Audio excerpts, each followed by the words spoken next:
First கடுகு போட்டுங்க. கடுகு போட்டதும் கொஞ்ச நேரம் நல்லா பொரிச்சது சீரகம் போட்டுங்க. சீரகம் போட்டு நல்லா பொரிஞ்சது. ஆக்சுவலாக கருவேப்பிலை போடணும், வீட்டில் கருவேப்பிலை தீர்ந்துடுச்சு. சரி எங்கள் வீட்டுக்கார வரும்போது வாங்கிட்டு வச்சோம். அதுக்குள்ளே வெங்காயம் போட்டுங்க. வெங்காயம் போட்டு நல்லா வதங்கிட்டுங்க. வதங்கினதும் தக்காளி போட்டுங்க. தக்காளி போட்டதும் நல்லா வதங்கட்டுங்க. நல்லா ரோஸ்ட் ஆகட்டும்.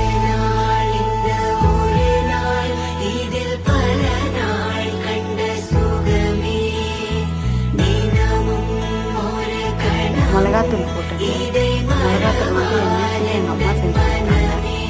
அதில் வந்து எல்லாமே இருக்கும். மஞ்சள் எந்த ஒரு மசாலாவும் ஆட் பண்ணிட்டாங்க. அப்புறம் பாஸ்தா போட்டு பாஸ்தா ரெடி.